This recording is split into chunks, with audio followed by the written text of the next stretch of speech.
Hi, I'm Cheryl Kagan, very proud to be the Senator for Gaithersburg and Rockville. Welcome to this week's episode of Kibbitzing with Kagan. This evening, I'm really delighted to interview and chat with my longtime friend and former coach, actually, Gideon Culman of K Street Coaching. Gideon, thank you so much for taking a few minutes to kibitz today. I love kibitzing. Thank you for having me. Absolutely.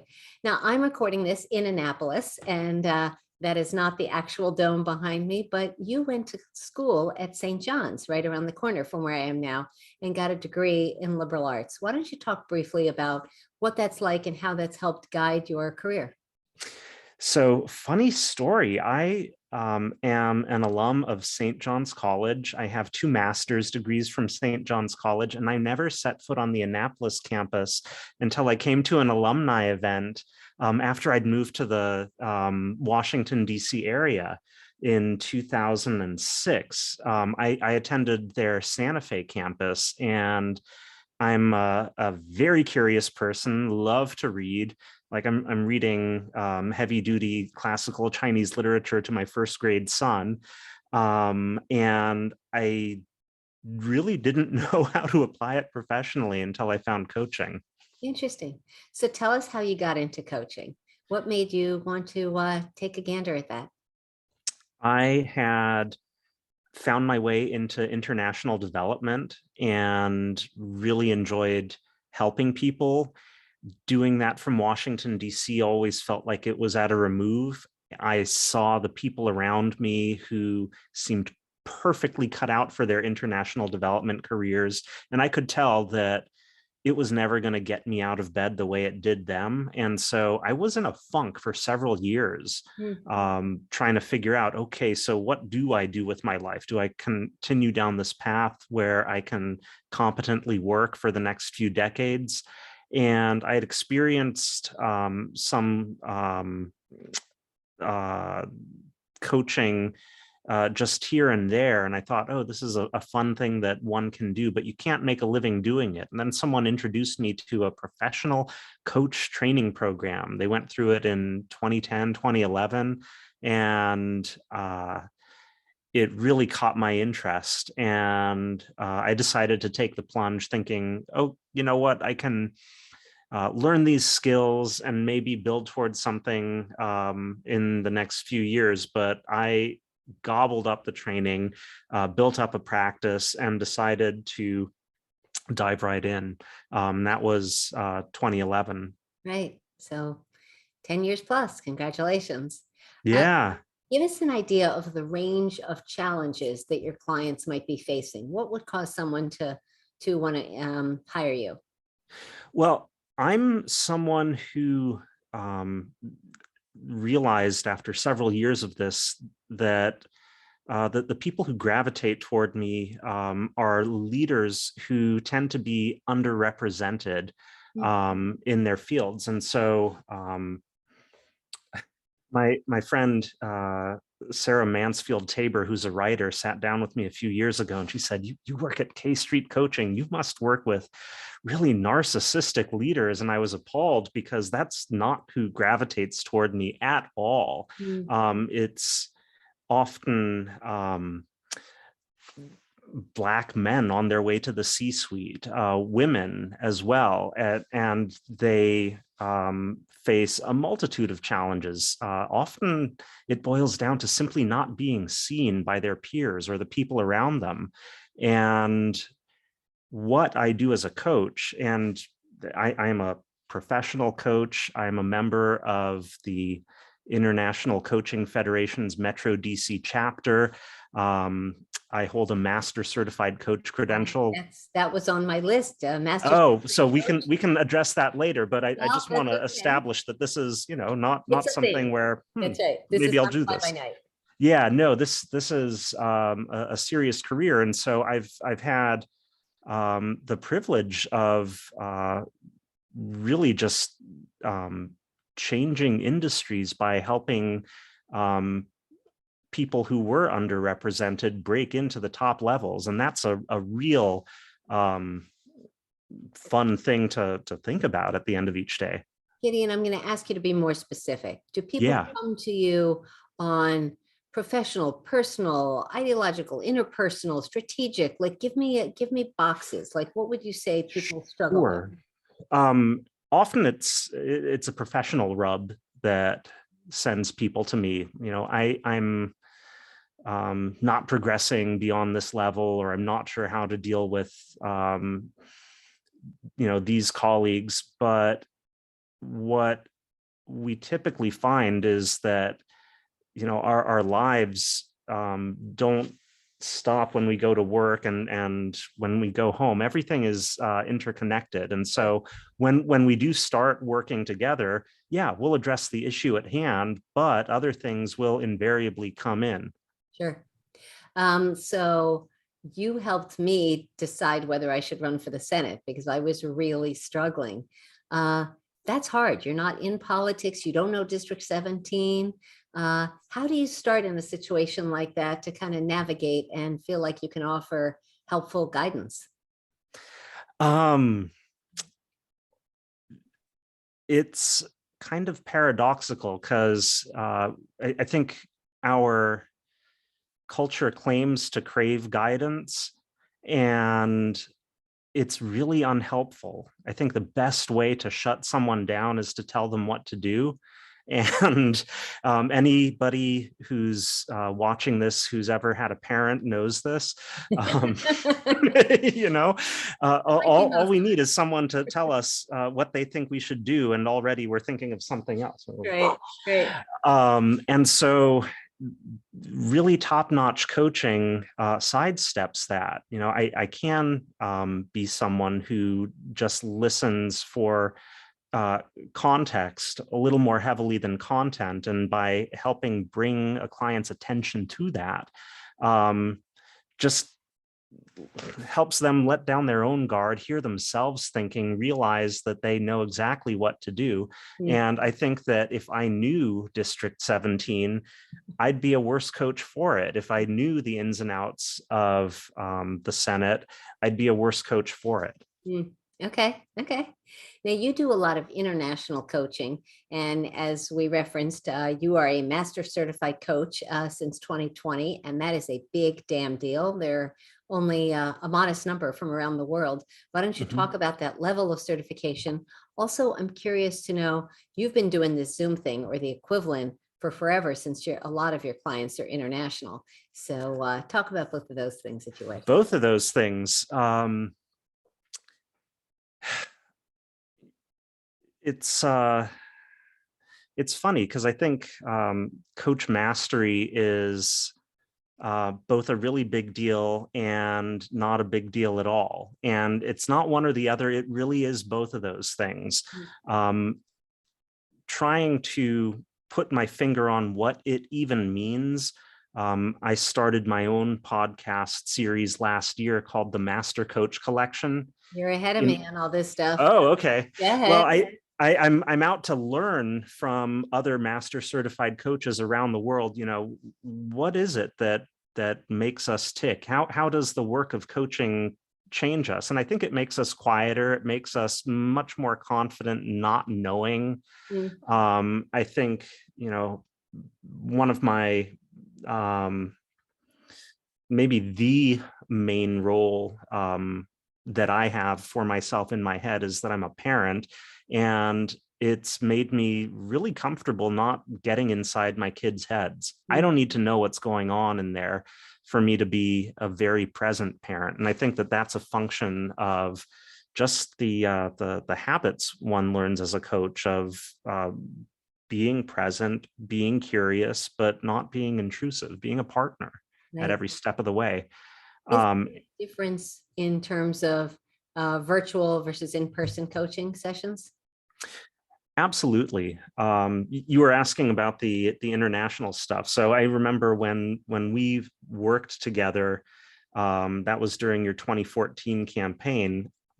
I was already using Zoom, when my kids started to go online, or when my kids first came home in 2020, before anyone at school thought about going online. I just emailed all the parents that Monday morning and said, let's get everyone together on my Zoom account and we'll entertain some cacophony. Yeah.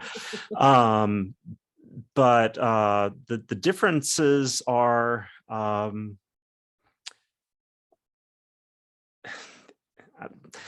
what I want to say is this, that when I started coaching, I worked by phone. I worked over the computer. Then when I got an office on K Street, I migrated downtown and was very happy to meet people because I just like being around people. When you're only talking to someone on the phone, the focus is on audio cues, and you pick up on a whole lot more of them than when you're talking to someone in the flesh. When you're talking to someone in the flesh, there are body language cues, many more than you'll pick up on when you're on Zoom. But every medium has its sweet spot, and you need to learn how to use the medium. I like them all. Right. So in terms of tools, let's pivot to diagnostic tests. So I'm curious, I love Myers-Briggs. Other people love Enneagram. You have the Hogan assessment, and that is unrelated to our governor. Why don't you talk about Yes. what that is and what you seek to learn through any of those tests? Yeah. I I do want to talk about how I use those tests, but I think that we should start by just addressing assessments in general, because I think that they can be used in a variety of different ways. They can be used very poorly. My wife was asking me about 360s last week because she's been reading about 360s in books. There was a mention of a 360 in Emily in Paris. She had me watch the episode. She's like, they're using it very punitively. Love. And Yeah. and My childhood friend, Darren Starr. Sorry, shout out. oh, Yeah. nice. Yeah. Nice. Yeah. And so any diagnostic assessment can be used very poorly. I try to use them for my clients. I don't take punitive coaching engagements where it's, HR's last ditch attempt to Mm, do a CYA move before someone's cashiered. I will not take those. right. And instead, I try to figure out what the client actually needs before even suggesting the use of an assessment. Some clients don't need assessments, Mm, but when someone really wants to get a sense of how other people might perceive them and they don't want to make waves, then I will use the Hogan assessment, because it is like a virtual 360. It's based on very big data. If someone says A, B, and C about themselves, there's a very high likelihood that other people will say X, Y, and Z about them, how they behave when they're putting their best foot forward, how they're likely to derail when they're under stress. And that can be really valuable information. mm, A former client of mine who was just hired as the global CFO of a top 5 law firm was calling me during the interview process and saying, "Oh, they did the Hogan assessment on me."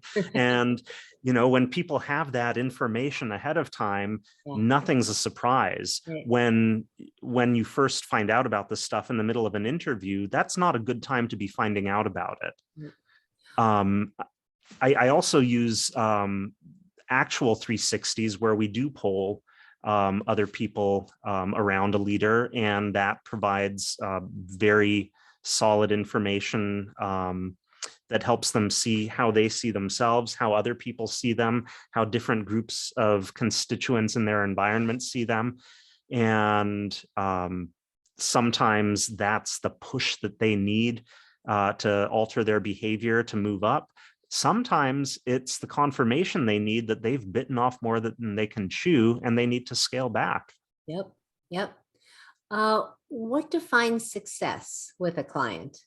When do you or they know that you've kind of accomplished a goal and it's time to move on? You referenced a former client.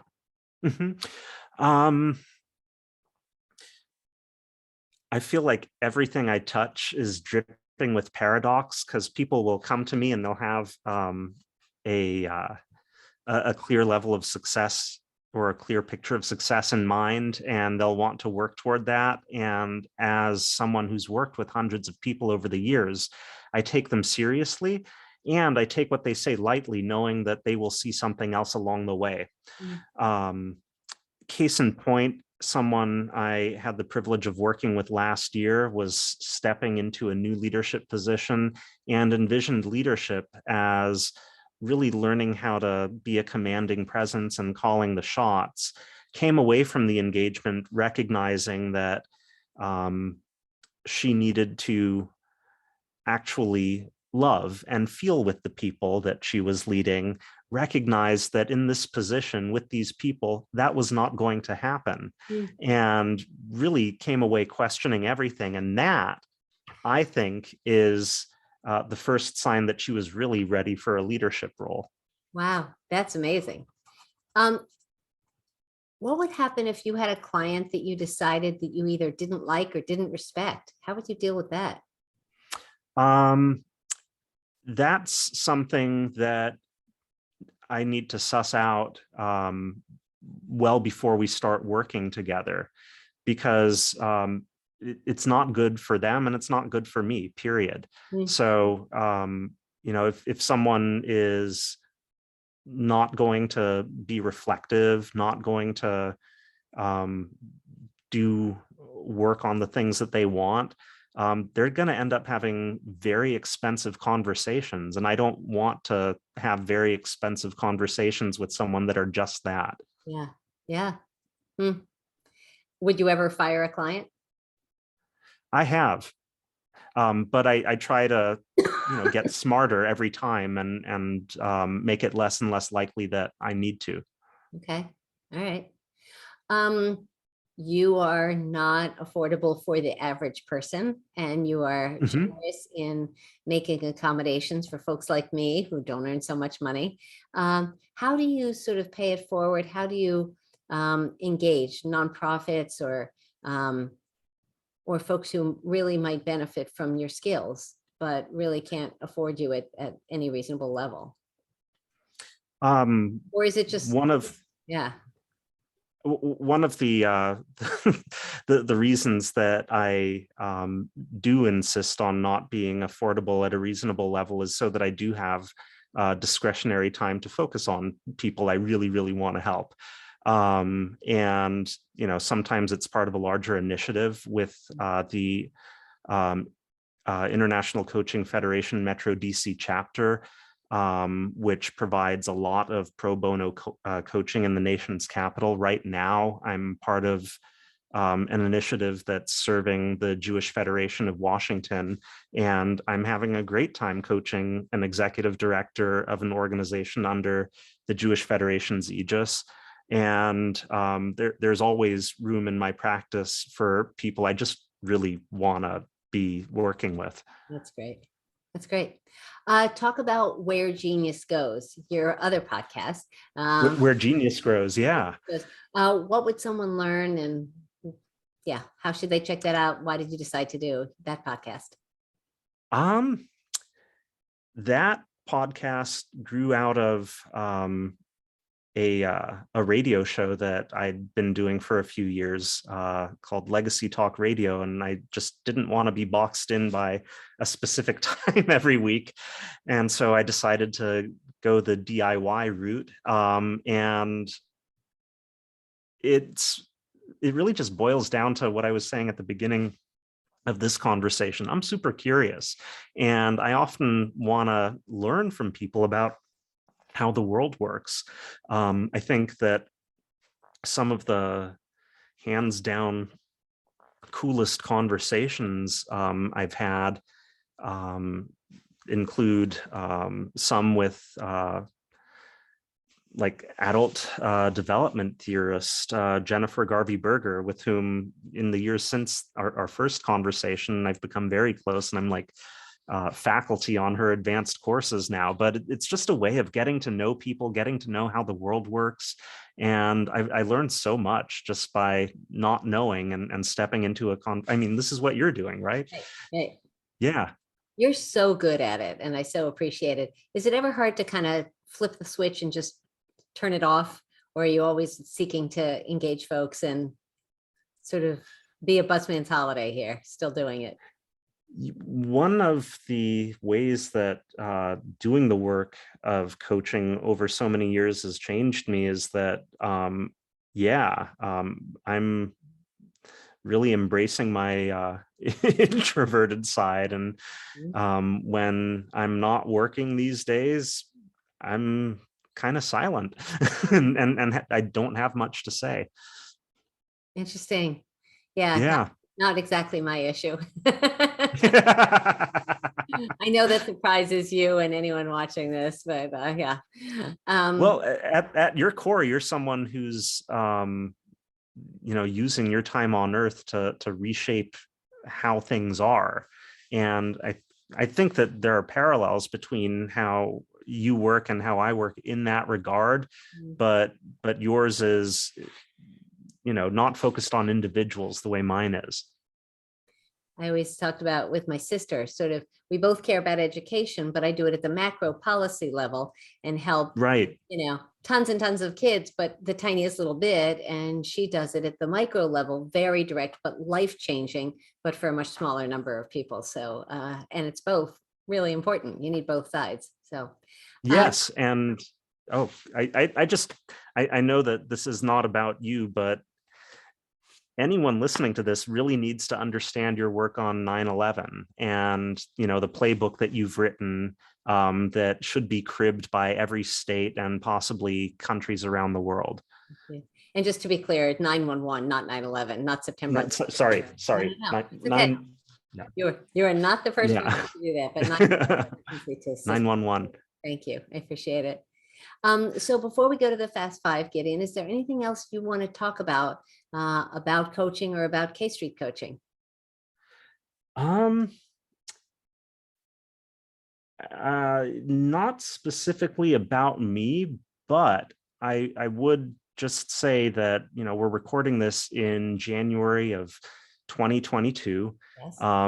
It's a really hard time for a lot of people, and if you find that the people who report to you are not getting their work done and it's causing you more work, know that you really need to reach out to everyone and hear them out. Otherwise, they will be finding new jobs, and they will not be working with you.